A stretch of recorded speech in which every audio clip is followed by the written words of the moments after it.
ఆ మాటలు విన్న కర్ణుడు ఒక్కసారిగా వెక్కి వెక్కి ఏడ్చాడు. స్వామీ, నేను చేసిన పుణ్యం ఏముంది? అంతా నీ మాయ, నీ లీల.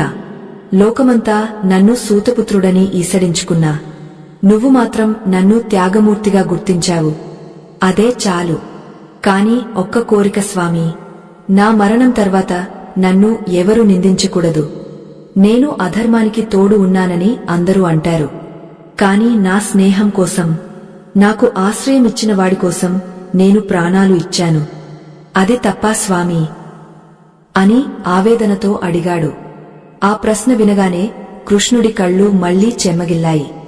ఆ సమయంలో అక్కడ ఉన్న గాలి కూడా ఆగపోయినట్లు అనిపించింది. కర్ణుడి ఆవేదనలో ఎంతటి నిజాముందో ఆ పరమాత్ముడికి తెలియదా? కృష్ణుడు కర్ణుడి తలని మెల్లగా తన తొడమీద ఉంచుకున్నాడు. ఆ దృశ్యం చూస్తే ఎవరికైనా కన్నీళ్లు రాకుండా ఉండవు.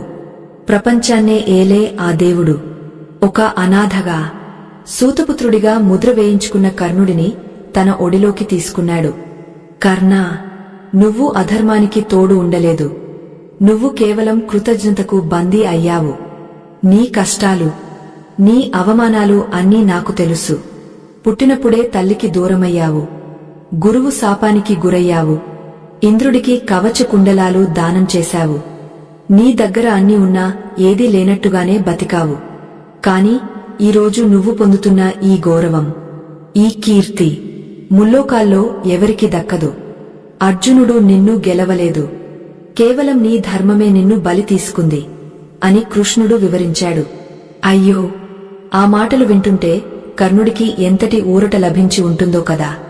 తన జీవితమంతా పడ్డ కష్టానికి ఒక అర్థం దొరికిందని అతను భావించాడు. ఆ సమయంలోనే ఆకాశం నుంచి దేవతలు పూల వర్షం కురిపించారు. అప్సరసలు ఆ వీరుడికి స్వాగతం పలకడానికి సిద్ధమయ్యారు.